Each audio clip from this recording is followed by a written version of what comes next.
Depuis ma position, je pouvais voir l'intérieur de sa tente entr'ouverte. Un corps gisait là, immobile, baignant dans une large flaque de sang.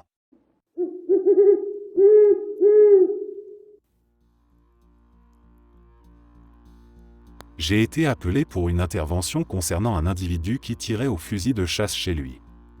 En arrivant sur place, sa mère s'est précipitée hors de la maison en criant « Il est dans sa chambre ». Je lui ai demandé de rester près de ma voiture pendant que nous entrions. Avec un autre agent, on s'est dirigé vers la chambre. J'étais en tête. On a avancé prudemment à travers la maison, et en tournant dans le couloir, je l'ai vu. Il était assis dans un fauteuil, un fusil posé sur ses genoux. Il m'a regardé droit dans les yeux. Il m'a salué d'un ton presque détaché. Je le connaissais déjà, on s'était croisés lors d'une précédente arrestation. J'ai tenté de lui parler, de garder une voix posée, de lui donner un peu de terrain stable pour s'accrocher. Au bout d'une minute, il a simplement dit « Ça ne change rien, mais merci d'avoir essayé ». Puis, sans hésiter, il s'est tiré une balle dans la tête. Il n'a pas survécu. Cette scène continue de me suivre, même des années plus tard. Mais grâce au soutien de ma famille et à la thérapie, j'ai réussi à tenir debout. Je suis toujours flic.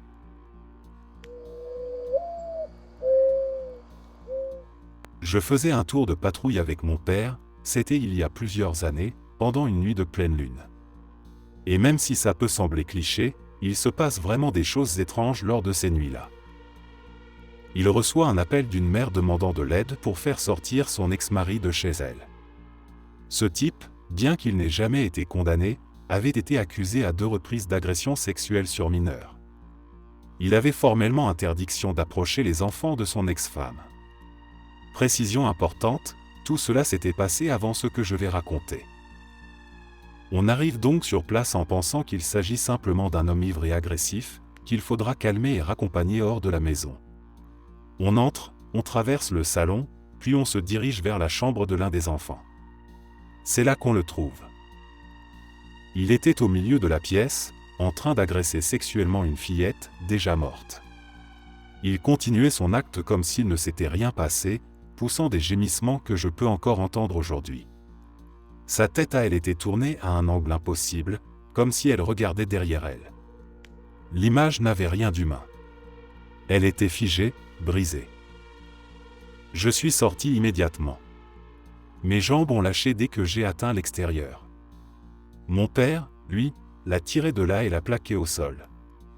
Quelques secondes plus tard, j'ai entendu la mère comprendre ce qui venait de se passer.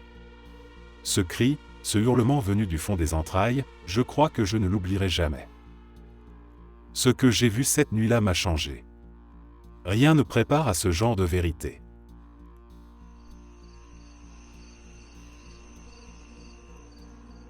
Une dame âgée nous appelle, inquiète.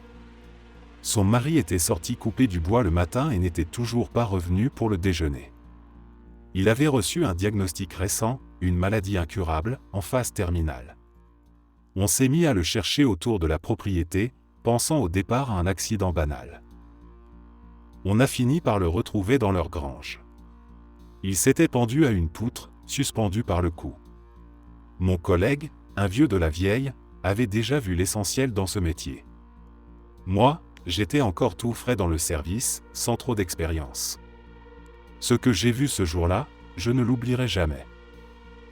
Il était là depuis un moment. Son cou semblait anormalement allongé, ses pieds et ses chevilles gonflés, congestionnés par le sang qui avait stagné. Mon collègue m'a dit de lui tenir les cuisses pendant qu'il coupait la corde. Quand la corde a cédé, le corps s'est affaissé brusquement sur mon épaule. Et là, tout l'air encore présent dans ses poumons a été expulsé d'un coup à travers sa gorge et ses cordes vocales. Ce bruit, je n'arriverai pas à le décrire précisément. C'était un râle long, sourd, presque animal. Le genre de son qui t'arrache les nerfs. J'ai crié, je l'ai lâché sans le vouloir. Et tout de suite après, je me suis senti coupable. Coupable pour lui, pour sa femme, pour la scène absurde que je venais de provoquer malgré moi. Ce jour-là, j'ai compris qu'on n'est jamais vraiment prêt pour certaines choses, peu importe l'uniforme qu'on porte.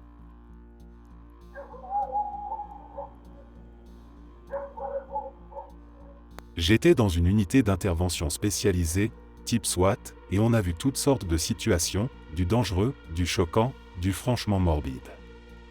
Mais cette intervention-là reste au sommet de la liste. On reçoit un appel signalant des coups de feu dans un immeuble résidentiel. Le voisin qui a appelé disait que la fille de ses voisins était venue frapper à sa porte, couverte de sang. Il avait entendu des cris juste avant que les coups ne partent.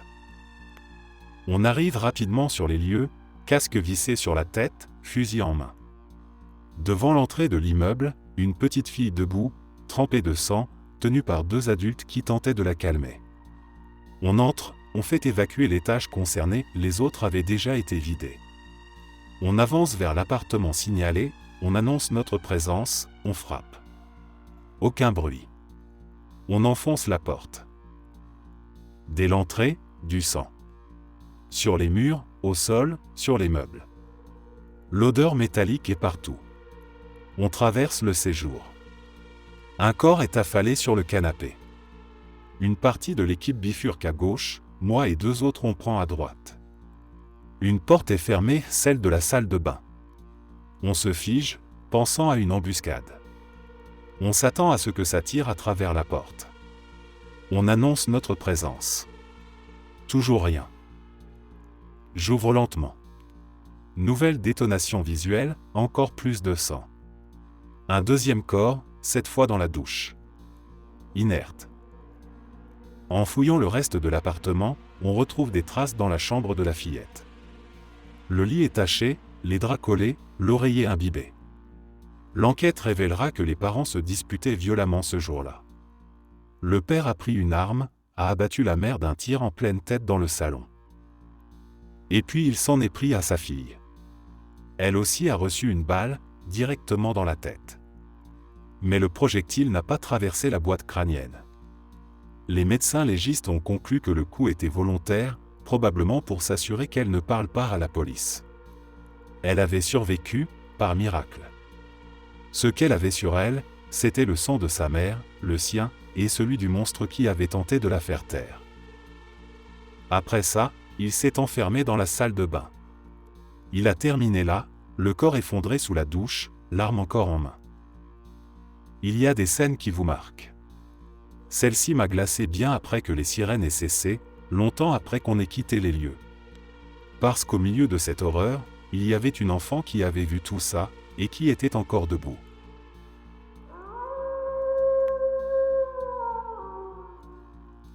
Je n'étais pas flic, mais ancien ambulancier de nuit. Cet appel-là, je m'en souviendrai toujours. C'était soit la veille d'Halloween, soit la nuit même.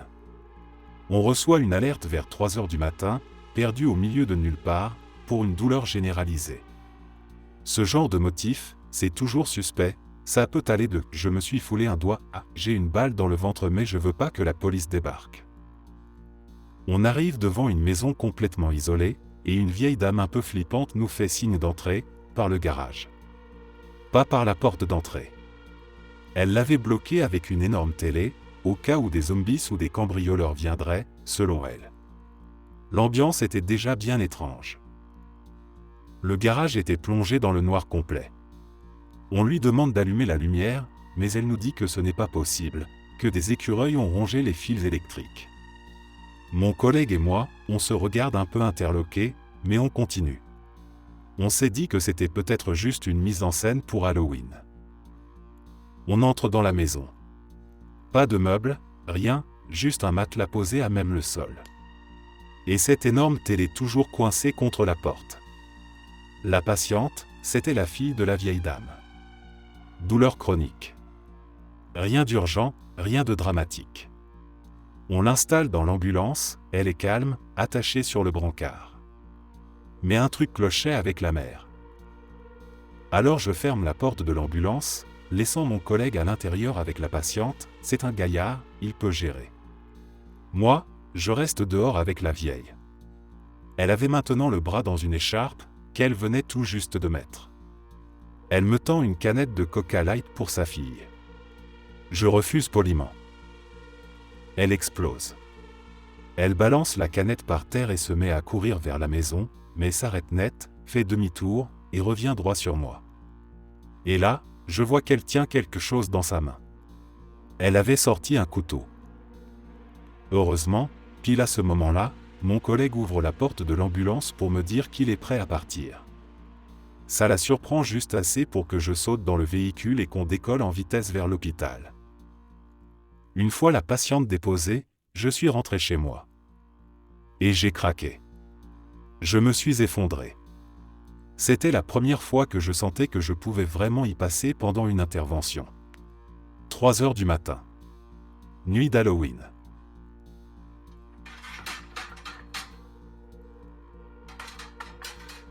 Une femme a appelé le 911 en chuchotant. Sa voix était presque inaudible, j'avais du mal à comprendre quoi que ce soit, mais j'ai réussi à obtenir une adresse.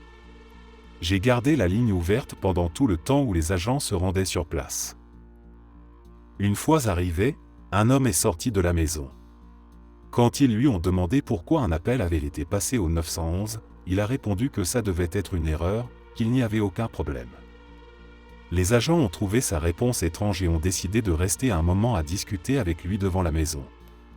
L'un d'eux a alors remarqué quelque chose d'inattendu, une toute petite main qui s'agitait derrière une fenêtre à peine entr'ouverte. Ils sont immédiatement entrés dans la maison. À l'intérieur, ils ont trouvé une femme en très mauvais état, battue, enfermée. Elle avait été retenue contre sa volonté. L'homme a été arrêté pour séquestration. Je repense souvent à cet appel. Rien que d'y penser, j'en ai encore des frissons.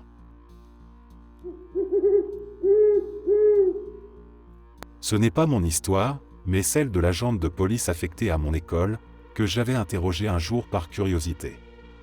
À l'époque des faits, elle n'était dans la police que depuis 3 mois à peine. Un soir, elle est appelée pour une plainte dans un immeuble, bruit fort, des coups violents contre une porte. Elle arrive sur place, monte dans les étages et entend clairement les bruits. En s'approchant, elle voit un homme en train de frapper une porte à coups de hache. Pas avec violence, mais lentement, maladroitement. Elle pense immédiatement qu'il est soit drogué, soit complètement ivre.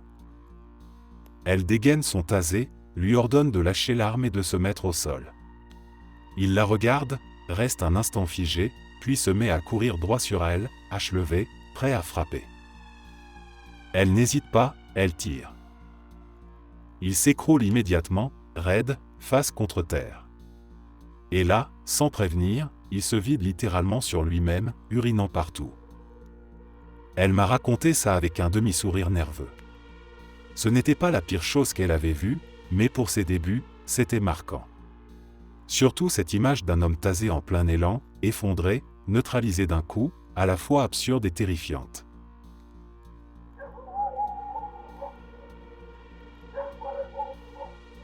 Un type a fait une overdose d'héroïne alors qu'il essayait de récupérer quelque chose sur sa table de nuit. Il s'est effondré en avant, la tête coincée dans le tiroir supérieur, incapable de bouger. Il a fini par s'étouffer dans cette position, son corps comme enroulé autour du meuble, presque comme s'il l'enlaçait. Le matin, sa mère est entrée dans la chambre et l'a découvert. Elle l'a tiré au sol, pensant sans doute qu'elle pouvait encore faire quelque chose, puis elle a appelé les secours. Mais à ce moment-là, il était déjà mort, figé tel qu'il s'était effondré. Quand on est arrivé, il était allongé sur le dos, les bras et les jambes raides, levés vers le plafond, un peu comme un insecte mort. La posture était étrange, presque irréelle, comme s'il était resté bloqué en pleine tentative de ramper à l'envers. Son visage et son cou étaient devenus rouges, à l'exception d'une ligne pâle sur la gorge, laissée par le rebord du tiroir. De loin, ça ressemblait à une entaille nette, mais c'était juste la marque de la pression. Ce n'était pas vraiment effrayant, c'était surtout déroutant. Ce genre de scène, ce n'est pas ce qu'on imagine voir à 7 heures du matin. Mais ce que je n'oublierai jamais, c'est le bruit que faisaient les employés des pompes funèbres en redressant ses membres figés par la rigidité cadavérique. Ce craquement sec, presque mécanique, m'est resté gravé dans l'oreille.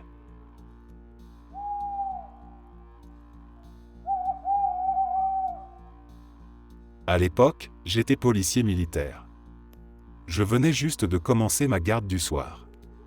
Comme d'habitude, je faisais le tour de ma voiture de patrouille pour m'assurer que tout était en ordre, radar calibré, équipement en place, rien d'oublié du shift précédent. C'est le moment de la relève, celui où la majorité des patrouilles rentrent, les véhicules se croisent, la base se remet en mouvement pour la nuit. Et là, la radio grésille. Dispatch annonce qu'un homme armé aurait été aperçu marchant en direction de la porte principale. Je lève les yeux et croise le regard d'un collègue, lui aussi juste à côté de sa voiture. On se lance ce regard silencieux, une sorte de « oh merde » parfaitement clair. On grimpe aussitôt dans nos véhicules, gyrophares allumés, et on fonce.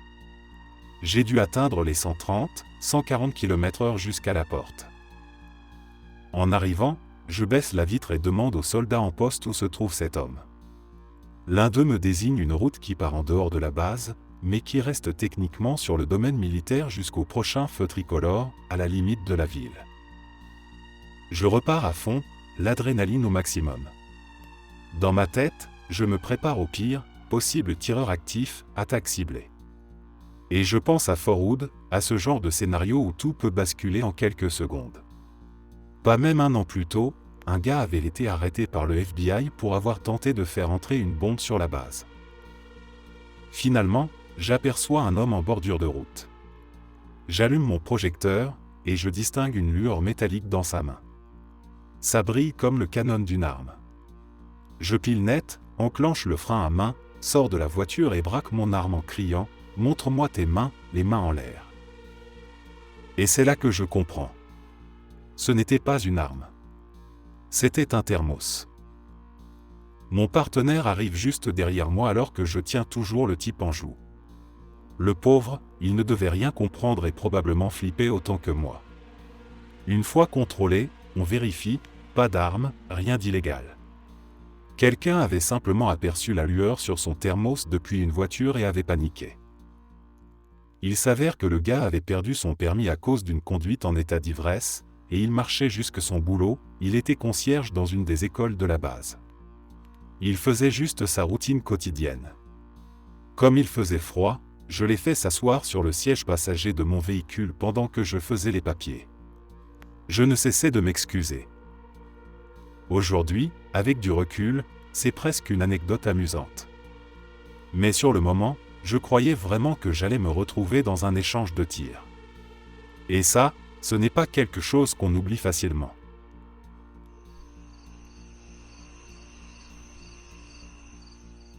Une fois, je poursuivais un suspect impliqué dans un cambriolage.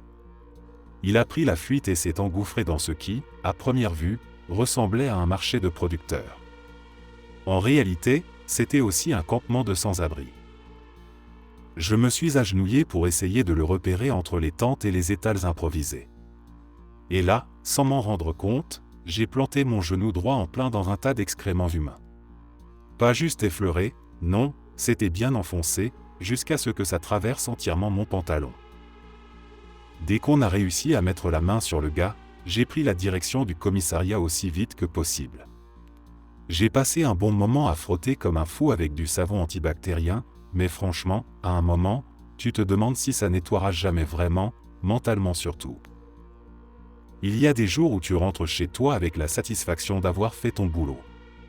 Ce jour-là, j'ai surtout ramené une sacrée envie de brûler mon uniforme.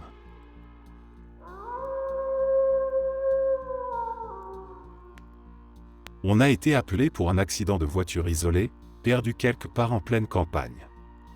En arrivant sur les lieux, on a trouvé la voiture hors de la route, après avoir arraché une clôture et fait au moins 3 tonneaux avant de finir sa course, miraculeusement posée à l'endroit. Le conducteur était dans un sale état, clairement broyé par la violence du choc. Le médecin urgentiste sur place l'a examiné, a confirmé son décès, et on a sécurisé la zone en attendant l'arrivée du coroner. Rien ne laissait penser le contraire. Le coroner est arrivé, a officiellement constaté le décès et a commencé son travail de constatation et de relevé. 20 minutes passent, on est tous rassemblés près de la camionnette du coroner, à une vingtaine de mètres de la voiture, en train de discuter du déroulé de l'accident. Et là, sans le moindre avertissement, le conducteur, toujours coincé à l'intérieur du véhicule, se redresse d'un coup, regarde autour de lui et tente de démarrer la voiture. On a tous bondi en l'air comme des chats électrisés. Personne ne comprenait ce qui venait de se passer. Il était vivant. Après ce qu'on avait vu, après l'examen du médecin, après les photos du coroner, le gars avait juste repris conscience. Une enquête a été ouverte immédiatement pour comprendre comment 2 professionnels aguerris avaient pu déclarer mort un homme encore en vie. Et pourtant, ce jour-là, il avait bel et bien frôlé la mort.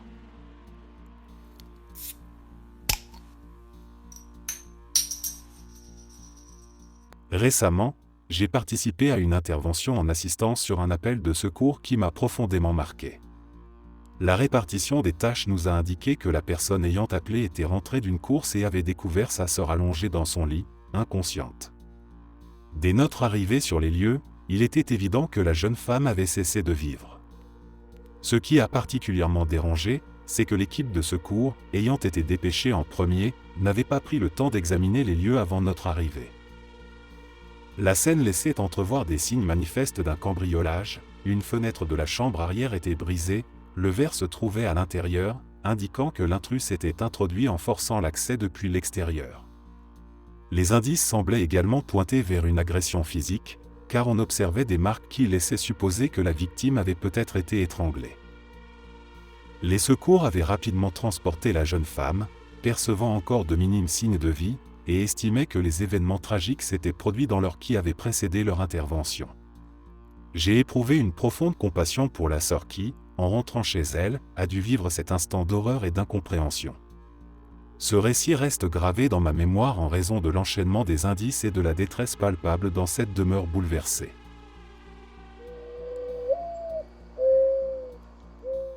Ancien policier. Ce jour-là, j'ai compris que ce métier n'était pas fait pour moi. On intervenait sur un mandat de perquisition sans sommation, dans une maison connue pour abriter un trafic de drogue. Le protocole était clair, le premier agent à entrer sécurise le suspect le plus proche de la porte, le deuxième s'occupe du suivant, et ainsi de suite. J'étais le 4e à pénétrer dans la maison. Mon suspect a immédiatement pris la fuite. Il s'est engouffré dans un couloir, a claqué la porte d'une chambre derrière lui. J'ai foncé dans la pièce à sa suite, l'ai plaqué au sol et réussi à le maîtriser. Pendant les secondes où on luttait, j'ai vu qu'il gardait une main glissée sous le lit. Mais je n'ai pas eu le temps de vérifier tout de suite. Une fois les menottes posées, je l'ai emmené dans le salon avec les autres. Je suis retourné dans la chambre et regardé sous le lit. Ce que j'ai vu m'a glacé. Un fusil à double canon, canoncier, posé là, juste à portée de main. Je l'ai pris, photographié pour l'évidence, et ouvert les canons. Les deux étaient chargés avec des balles de gros calibre. Je ne saurais jamais s'il comptait s'en servir. Peut-être pas. Peut-être que oui. Mais ce doute-là m'a empêché de dormir pendant 2 nuits entières. 3 semaines plus tard, j'ai posé ma démission.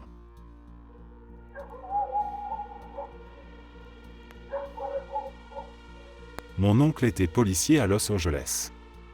Un jour, il a été appelé sur un accident de la route assez particulier. Une voiture avait pris un virage à vive allure, avait quitté la chaussée et s'était retrouvée coincée, complètement à la verticale, entre 2 blocs de béton. L'avant du véhicule pointait vers le sol, le coffre vers le ciel. Le conducteur, malgré la violence du choc, était encore conscient. Il parlait, un peu confus mais lucide, bloqué à l'intérieur.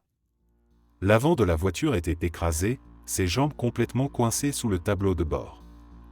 Les secours ont tenté de le libérer, mais il manquait de temps. Le feu a pris. Lentement d'abord, puis très vite. Ils n'ont pas pu l'extraire à temps.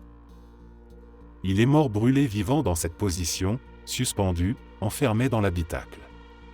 Quand ils ont enfin pu dégager la voiture, il ne restait plus rien de lui, sauf les os. Ses jambes, elles, étaient restées intactes, encore charnues. Le feu ne les avait pas atteintes, protégées par l'espace confiné du plancher. C'est une image que mon oncle n'a jamais vraiment pu effacer. Ce genre de scène ne s'oublie pas.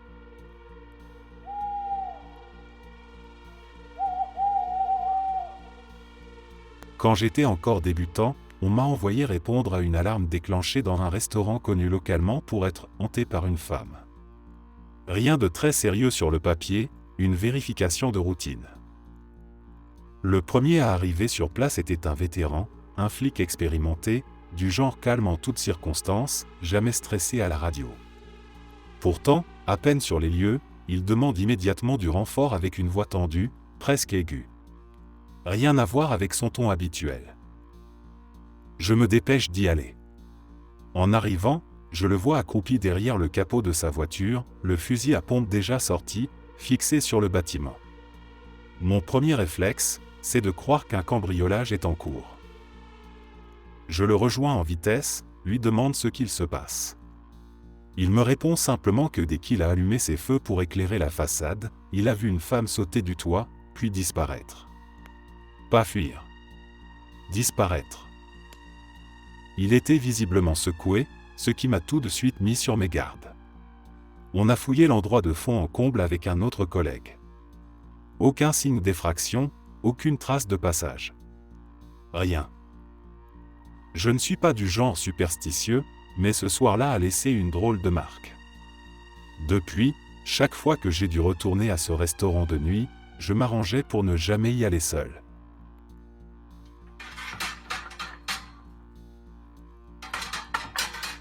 À l'époque où je faisais encore des patrouilles, on a reçu un appel pour un contrôle de bien-être. Un homme âgé ne répondait plus aux appels de sa famille, qui vivait dans un autre état. Ce genre d'intervention, on sait en général à quoi s'attendre. Ce qu'il y a derrière la porte, on le devine avant même d'y entrer. La famille nous avait donné l'autorisation d'entrer si personne ne répondait. Et effectivement, personne n'a ouvert. La porte d'entrée était verrouillée, mais on a pu accéder à la maison par le garage. Dès qu'on a mis les pieds dans ce garage, on a compris ce qu'on allait trouver à l'intérieur. C'était rempli du sol au plafond de vieilles affaires entassées, de déchets, d'objets inutiles. Une seule étroite allée permettait de rejoindre la porte qui menait à la maison. Et surtout, il y avait cette odeur, lourde, acide, impossible à confondre. On a avancé lentement à travers les couloirs improvisés de la cuisine et du salon, et on a fini par atteindre la chambre principale. Il était là, assis dans un fauteuil à bascule, figé dans la mort. À ce stade de décomposition, les muscles ne retenaient plus rien. Son torse s'était affaissé sur le côté, penché à angle droit, littéralement à 90 degrés. Sa colonne vertébrale avait cédé après la mort, sans choc-viol, juste à cause du relâchement complet. Le tout donnait à son corps une position étrange, presque irréelle. Il était mort de cause naturelle, mais la posture dans laquelle on l'a trouvé restera gravée dans ma mémoire. Ce n'était pas effrayant au sens classique du terme, mais il y avait dans cette scène quelque chose de profondément dérangeant.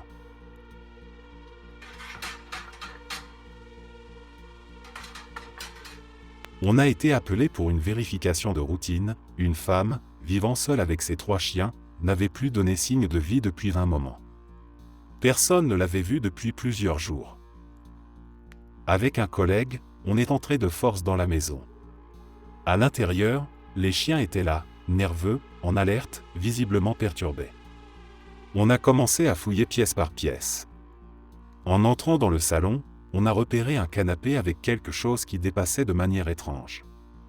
Il faisait jour, la lumière était bonne, mais je n'arrivais pas à comprendre ce que je regardais.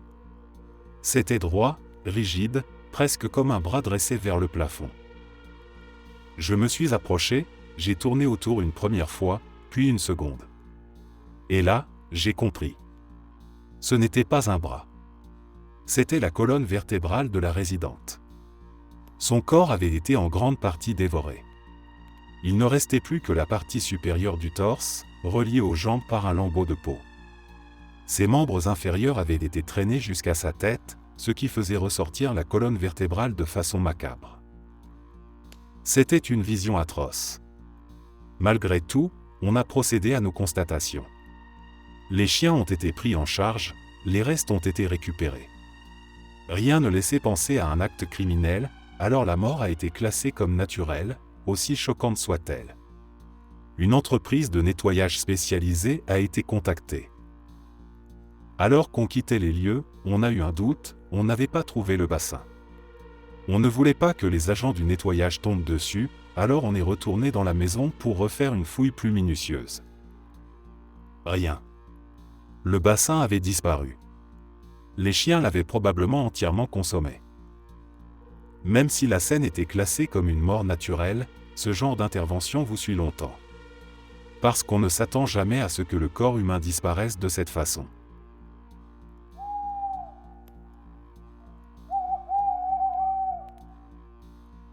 Mon père était policier à Londres, dans la Metropolitan Police. Pendant une partie de sa carrière, il a été affecté à la Brigade des stupéfiants, une unité de la police criminelle, SID, qui, je suppose, a depuis été intégrée à un autre service. À cette époque, il travaillait en infiltration, souvent au contact de personnes peu recommandables.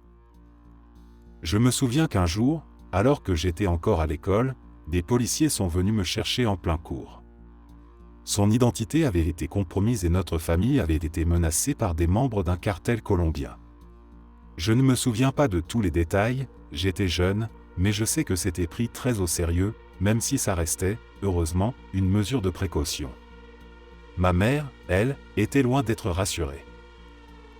Pour ceux qui connaissent Londres, il a également fait partie des enquêteurs sur l'affaire du meurtre de l'agent Case Blacklock, tué lors des émeutes de Broadwater Farm dans les années 80. D'après ce qu'il m'a raconté, intervenir dans ce quartier à cette époque, c'était tout sauf anodin. On sentait la tension dans chaque rue. Ce n'était pas un endroit où l'on entrait à la légère.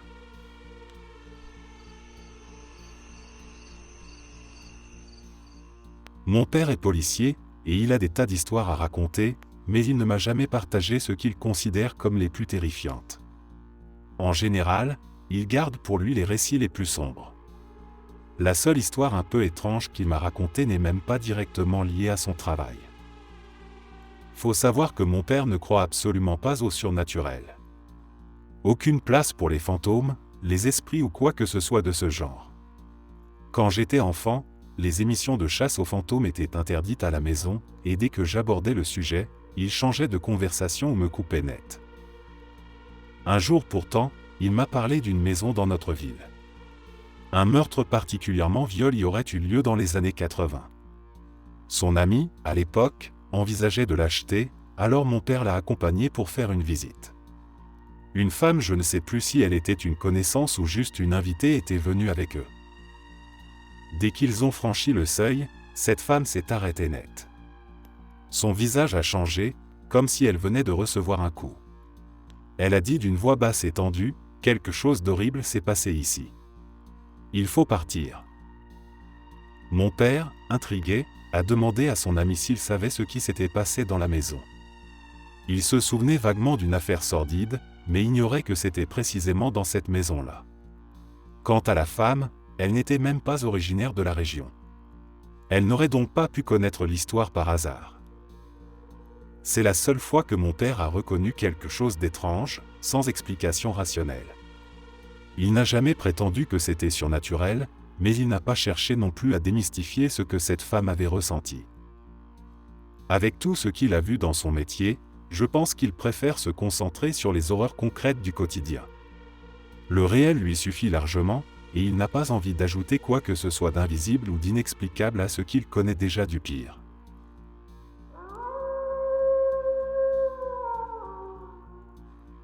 Je ne suis pas policier, mais mon père l'était. Un soir, il a répondu à un appel pour une présence suspecte repérée sur une propriété, vers 1h du matin. L'adresse était isolée, perdue au milieu des bois, loin de tout. Il arrive sur place, descend de sa voiture, et commence à inspecter les lieux avec sa lampe torche. La maison en question était immense, 3 étages, dans un état délabré avancé. Ce qui la rendait vraiment étrange, c'est le nombre anormalement élevé de fenêtres. Partout. Des grandes, des petites, certaines cassées, d'autres sales, mais aucune ne permettait vraiment de voir à l'intérieur. Alors qu'il s'approche de la bâtisse, une voix masculine, grave, tonne dans le silence, « Fais un pas de plus et je te fais sauter la tête. » Mon père a immédiatement levé sa lampe vers la maison, mais à cause de la quantité de fenêtres, la lumière se reflétait dans tous les sens, le rendant quasiment aveugle. Une autre voix, différente cette fois, lui ordonne de lâcher sa lampe et de lever les mains. Tout en obéissant, il parvient à appuyer discrètement sur le bouton d'urgence de sa radio. Ce bouton, il ne l'avait jamais utilisé. Et dans son service, on le connaissait comme quelqu'un de solide, de calme, toujours capable de gérer seul. Alors quand l'alerte a été reçue, presque toutes les unités disponibles ont foncé sur les lieux, persuadées que la situation était critique. Pendant ce qui lui a semblé durer une éternité, il est resté là, les mains en l'air, sans savoir s'il allait se faire tirer dessus.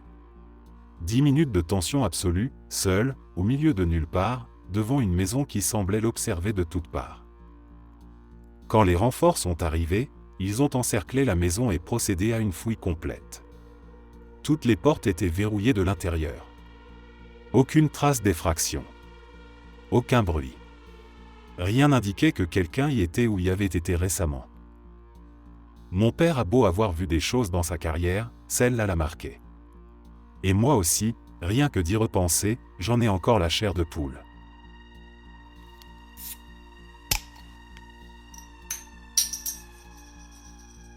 Ce n'était pas le dernier week-end de Pâques, mais celui d'avant, celui qui coïncidait avec le 1er avril. À cette période-là, je venais tout juste de sortir d'une rupture difficile, et pour être honnête, je pense que j'aime encore cette personne aujourd'hui. En partant au travail ce matin-là, j'ai remarqué un mot glissé sous l'essuie-glace de ma Jeep. Un simple message, « Je suis désolé, je t'aime », écrit de sa main. Ça m'a touché plus que je ne l'aurais cru, et c'est comme si, d'un coup, ma journée venait de basculer dans quelque chose de fragile. Environ 45 minutes plus tard, alors que la matinée était encore calme pour un service en zone métropolitaine, j'ai reçu ce qui devait être mon deuxième appel. Une femme en larmes, paniquée, appelait en disant que son compagnon s'était tiré une balle dans la tête. Elle hurlait, la voix brisée par le choc, et il était difficile de comprendre ce qu'elle disait. Mais ce qui m'a marqué, c'était ce qu'on entendait derrière elle. Des sons qui ne ressemblaient plus vraiment à ceux d'un être humain. Des râles, des spasmes, des tentatives désespérées de respiration. Un mélange de suffocation, de vomissements, de gargouillis, comme si son corps luttait contre l'inévitable. C'était brut, animal, insupportable. Pendant que j'étais au téléphone, j'ai pensé à elle, à cette femme qui venait de voir l'homme qu'elle aimait se détruire sous ses yeux. J'ai aussi pensé à moi, à ce que j'avais perdu, même si ça n'avait rien de comparable. Et pourtant, ça m'a traversé d'un coup, je ne veux plus jamais vivre une perte, de quelque nature qu'elle soit. Quand les premiers agents sont arrivés sur les lieux, il respirait encore. Il avait un pouls, faible mais présent. Ils l'ont transporté à l'hôpital, et je n'ai jamais su ce qu'il est devenu. Peut-être qu'il a tenu quelques heures, quelques jours. Peut-être qu'il s'en est sorti, mais j'en doute. Je me rappelle surtout de ce moment suspendu entre la vie et la mort, entre l'amour perdu et l'amour brisé, et de la fragilité immense qu'on partage tous, sans parfois même le savoir.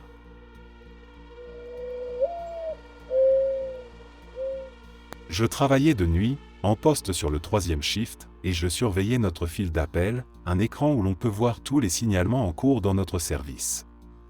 Un appel attire mon attention, une femme venait de se présenter à l'hôpital, affirmant qu'elle avait été retenue captive pendant plusieurs jours, violée, battue, et que ses parents avaient été tués. À ce moment-là, plusieurs collègues et moi avons pensé qu'elle avait probablement des troubles mentaux.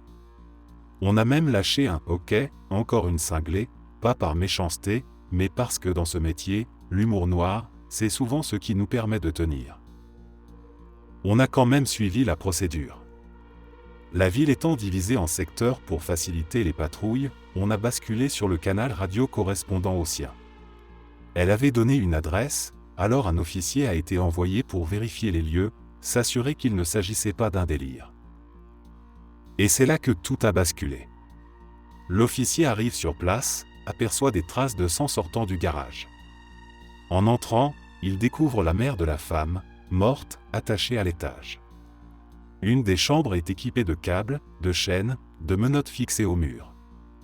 L'endroit avait été transformé en salle de séquestration. Mais ce n'est pas tout. Le père avait également été tué. Son corps était dans le coffre de la voiture, celle avec laquelle elle s'était rendue à l'hôpital. Elle ignorait totalement qu'il s'y trouvait. J'ai vu ma part de scènes horribles depuis le début de ma carrière, mais celle-ci m'a marqué autrement. En entrant dans cette maison, on sentait tout de suite que quelque chose de terrible s'y était produit. Ce n'était pas seulement l'odeur ou le silence pesant, c'était l'atmosphère, comme si les murs eux-mêmes portaient encore la trace de la violence qu'ils avaient abritée.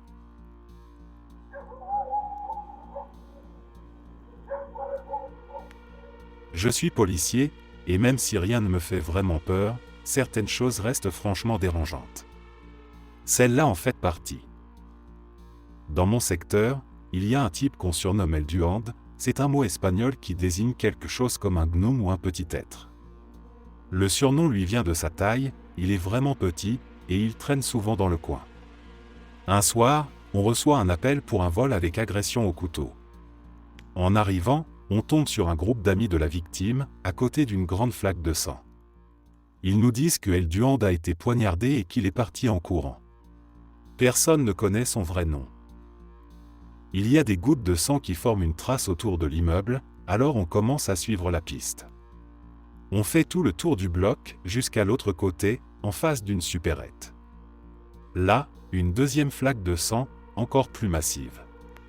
On parle d'une quantité qui donnait l'impression qu'un animal avait été massacré sur place. À ce stade, on ne pense plus à l'agresseur. On s'inquiète de ne pas retrouver El Duende à temps s'il continue à perdre autant de sang. On contacte les hôpitaux. Rien. Il n'est pas venu. On continue à suivre les traces sur près d'1 kilomètre, jusqu'à un autre quartier. Encore une flaque. Puis il commence à pleuvoir. Le sang s'efface.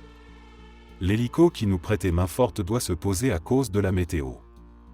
Un chien pisteur continue à nous aider. On est sur cette affaire depuis plus d'1h30 maintenant. Puis un autre appel tombe, événement suspect, dans la zone où les traces s'arrêtent. Quelqu'un a écrit quelque chose sur une maison. On s'y rend, et on tombe sur un pavillon avec El Duende écrit en lettres de sang sur 3 des murs. L'ambiance est irréelle. On interroge les occupants.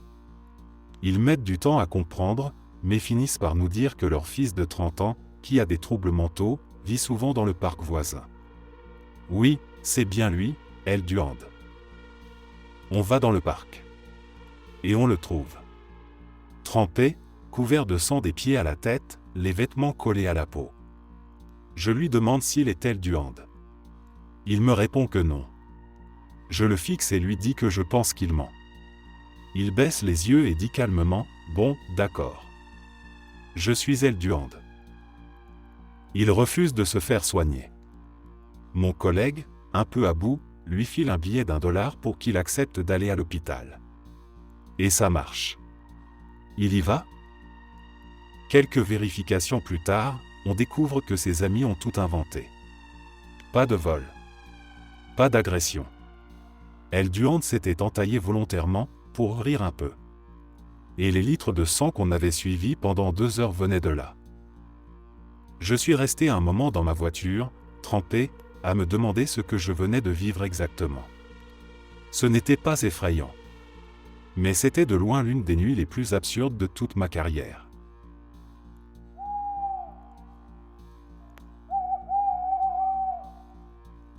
On a été appelé pour un possible suicide, signalé à cause d'une forte odeur venant d'un appartement et du courrier qui s'accumulait dans la boîte aux lettres. Classique dans ce genre de situation, quelqu'un s'inquiète, on vérifie. On arrive sur place, on défonce la porte. L'homme s'était tiré une balle avec un fusil de chasse, en le tenant droit devant lui. Après le tir, il s'est effondré vers l'avant, et le canon s'est enfoncé dans son crâne sous la pression de son propre poids. Le problème, c'est qu'on ne peut pas transporter un corps à la morgue avec une arme encore logée dans la tête. Il a donc fallu que des agents s'en chargent sur place. L'un d'eux devait tenir ce qu'il restait du crâne, pendant qu'un autre tirait doucement sur le fusil pour le dégager. Tout ça après 3 jours de décomposition. L'odeur, la chaleur, l'état du corps, le bruit de la chair en décomposition quand ils ont extrait l'arme. C'était tout simplement insupportable. Même les plus endurcis dans la pièce avaient le visage figé, aucun mot à dire. On voit des choses dures dans ce métier, mais il y a des scènes qui s'impriment en toi sans prévenir, et celle-là en faisait partie.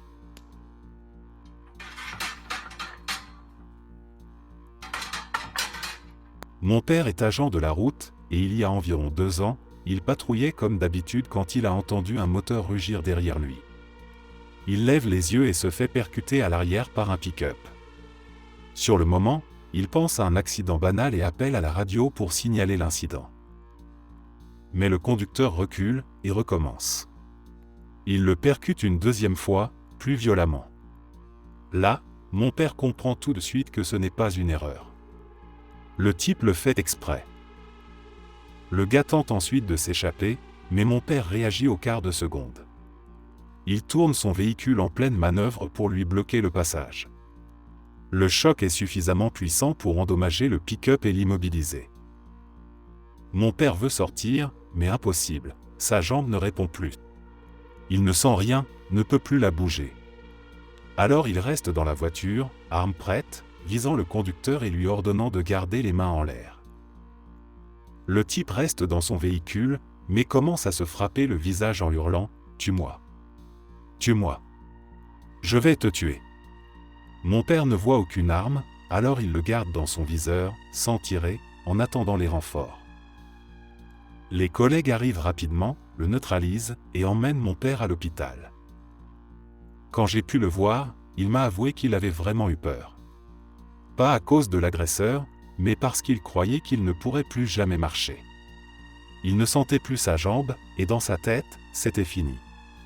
Heureusement, pas de lésions permanentes, beaucoup de douleurs, un bon bout de rééducation, mais il a pu récupérer la mobilité. Plus tard, l'agresseur a été interrogé. Aucune honte, aucun remords. Il a expliqué qu'il voulait mourir, qu'il espérait se faire abattre par la police. Il a même dit qu'il espérait tuer mon père dans la collision pour provoquer la rage des autres agents. C'est sans aucun doute l'histoire la plus glaçante que notre famille ait vécue. Et même si mon père s'est relevé de tout ça, l'idée qu'il ait failli être victime d'une attaque planifiée juste pour servir un fantasme morbide reste difficile à digérer.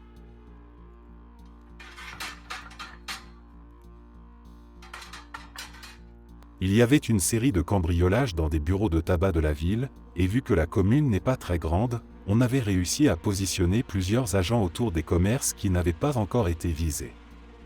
De mon côté, j'étais planqué à une 50aine de mètres d'un des magasins, allongé dans des herbes hautes près d'une maison, prêt à observer discrètement toute activité suspecte.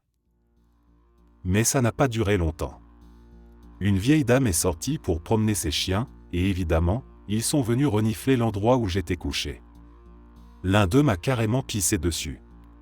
J'ai pris ça comme un signe qu'il était temps de changer de position. J'ai décidé de grimper discrètement sur le toit du bureau de tabac et de m'y installer, couché, en observation. Un peu plus tard, j'ai entendu un bruit de verre brisé juste en dessous. Je me suis figé. J'ai jeté un œil, mais je n'ai vu personne. J'ai supposé que quelqu'un avait lancé quelque chose contre la vitrine. Pas de mouvement apparent, alors je suis resté en place. Une bonne demi-heure s'est écoulée, jusqu'à ce qu'un homme sorte lentement des buissons en face du magasin. Il regardait autour de lui, méfiant, et après avoir bien scruté les environs, il s'est faufilé à l'intérieur du commerce par une ouverture. Je l'ai vu commencer à piller tranquillement les rayons. Une fois ressorti, je suis descendu prudemment du toit pour le suivre. Il marchait vite, sans courir, et je gardais mes distances. On a fini par arriver jusqu'au cimetière municipal, ce qui, à ce moment-là, a commencé à sérieusement me mettre mal à l'aise. Il avançait d'un air déterminé, comme s'il savait exactement où il allait. À ma grande surprise, il a ouvert un caveau. Oui, un vrai tombeau en pierre. Il a commencé à y entreposer ce qu'il avait volé, des paquets de chips, des confiseries, des cigarettes. Je me suis approché discrètement, et sans trop réfléchir, je lui ai mis un coup de pied pour le faire tomber à l'intérieur, puis j'ai refermé la pierre pour le bloquer à l'intérieur. J'ai aussitôt appelé par radio pour signaler l'arrestation. Quand l'inspecteur est arrivé, il m'a demandé où se trouvait le suspect. Je lui ai montré le caveau. On a ouvert, et là, on a trouvé l'homme allongé sur une montagne de chips et de bonbons, en train de manger des Oreos, comme si de rien n'était. On l'a ramené au poste, il n'a pas opposé de résistance. L'inspecteur m'a félicité pour l'arrestation, tout en me lançant un regard mi-amusé, mi-incrédule. Il m'a dit que j'avais fait du bon boulot, mais qu'il fallait être un peu cinglé pour enfermer un gars dans une tombe. Il n'avait pas tout à fait tort.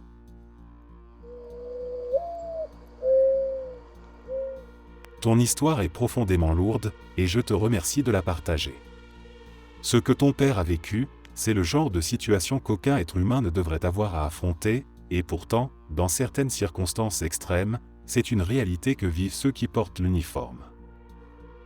Lors d'une émeute, dans la confusion, le danger, l'adrénaline et la peur mêlées, chaque décision doit être prise en une fraction de seconde. Ton père a vu un enfant avec ce qui ressemblait à une arme de guerre. Il a réagi comme on l'a formé à réagir, pour protéger les autres, pour éviter le pire. Et quand tout s'est dissipé, il a découvert une vérité insoutenable, l'arme était factice. L'enfant était déjà mort. Et malgré tout, c'est lui qui a tiré. Ce genre d'événement, ça brise quelque chose à l'intérieur. Même s'il n'est pas responsable de ce qu'il ne pouvait pas savoir, la culpabilité reste là, accrochée. Elle revient dans les cauchemars, dans les silences, dans les vers qu'on aligne pour essayer d'oublier.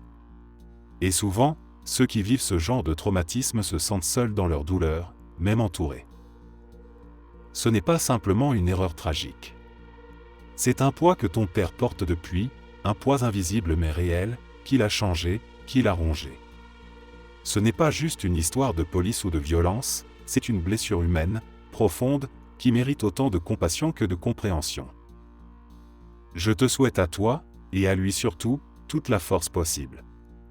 Ce qu'il a vécu ne pourra jamais être effacé, mais il n'a pas à le porter seul.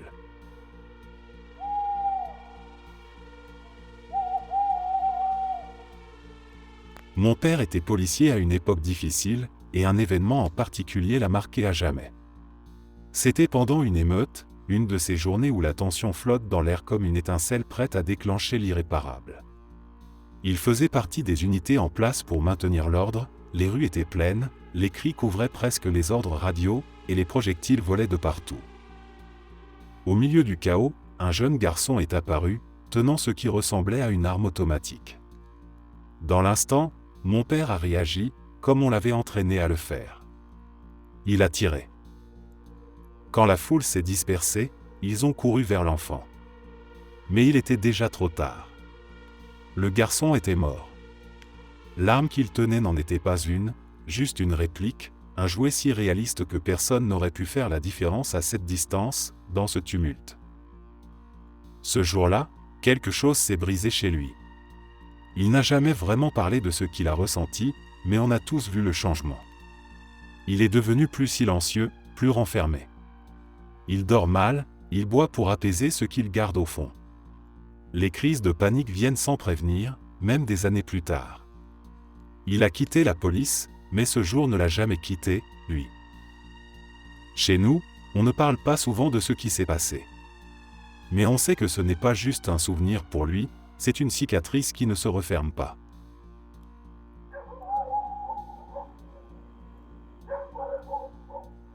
Lors d'un tour en patrouille, un officier m'a raconté une intervention qu'il n'avait jamais oubliée.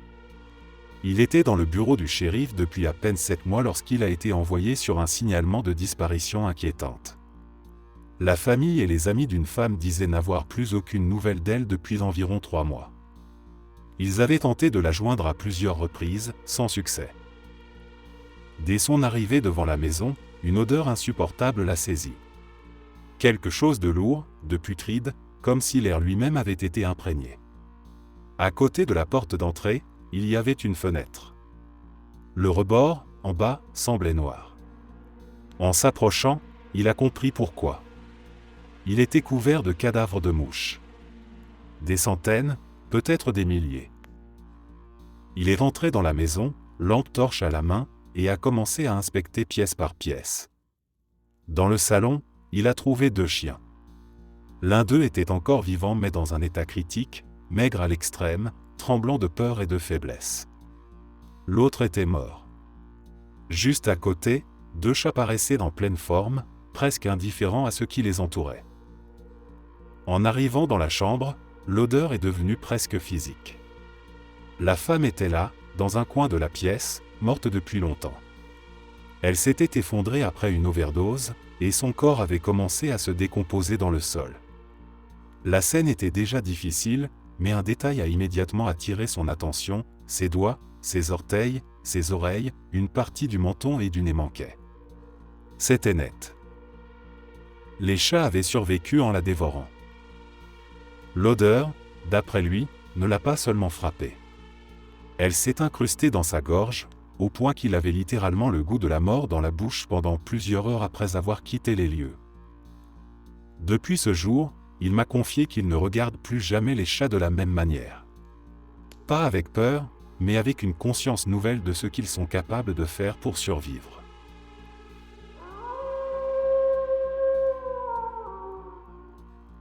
Je patrouillais un soir de pluie, le genre de nuit où tout semble plus lourd, plus silencieux que d'habitude. L'appel concernait un corps repéré sous un pont, isolé au milieu de la campagne. On s'y rend rapidement, pensant à un suicide comme on en voit parfois. Sur place, on découvre le corps d'une femme suspendue à une hauteur assez importante, encore accrochée à la structure du pont. On ne pouvait rien faire de plus que sécuriser la zone et attendre l'arrivée des secours spécialisés. On était là, en dessous, figé dans l'humidité et le silence, quand un bruit étrange a commencé à se faire entendre. C'était faible, presque comme un gémissement animal, ça rappelait un faon ou un petit blessé. Le son montait lentement en intensité, étrange et fragile à la fois. Je braque ma lampe vers le corps, et c'est à ce moment-là qu'un petit corps glisse sous la robe de la femme, tombe au sol dans un bruit sourd, accompagné d'un cri étouffé, presque un gargouillis. Un instant plus tard, un deuxième tombe juste à côté, percutant le premier. On reste là, à les regarder sans vraiment comprendre, pétrifiés. En s'approchant, tout devient plus clair. C'étaient 2 nouveau-nés, probablement morts avant l'accouchement ou alors tués par la chute. Leur crâne était ouvert, comme fendu sous l'impact. Pourtant, en me penchant sur le second, j'ai cru entendre une dernière expiration, comme un souffle retenu depuis trop longtemps, lâché dans un ultime effort. Ce genre de scène, tu ne l'imagines jamais, même dans les pires scénarios. On voit des choses dures dans ce métier, mais il y a des moments comme celui-là où le temps semble suspendu, figé dans une absurdité brutale que rien ne prépare à affronter.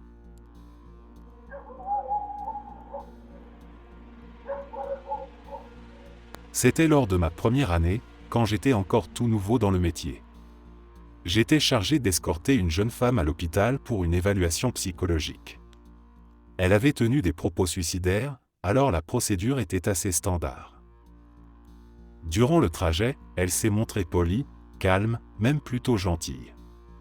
Mais pendant tout le transport, elle murmurait des choses à voix basse à l'arrière.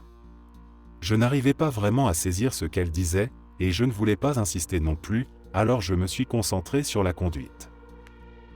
Une fois arrivé aux urgences, je lui ouvre la porte pour la faire sortir, et juste avant de descendre, elle se penche légèrement, regarde à l'intérieur de la voiture et dit doucement « Non, il est gentil ». Je lui demande de quoi elle parle. C'est là que j'apprends, par le personnel médical, qu'elle souffre de schizophrénie. Elle m'explique ensuite que les voix dans sa tête lui avaient ordonné de prendre mon arme et de me tirer dessus. L'idée, selon elle, c'était de m'éliminer pour que les médecins ne puissent pas lui faire de mal. J'ai senti un frisson me traverser le dos. Elle avait été si calme pendant tout le trajet. Rien ne laissait deviner ce qui se passait en elle. Par précaution, je l'ai laissée marcher devant moi jusqu'à la chambre d'évaluation, et je suis resté juste à l'entrée. Pas pour surveiller, mais pour réagir au cas où elle deviendrait violente avec le personnel soignant. C'est ce jour-là que j'ai réalisé que dans ce métier, ce n'est pas forcément l'agitation qui est la plus dangereuse. Parfois, c'est le silence, ce calme étrange qui cache un combat intérieur dont on ne perçoit rien.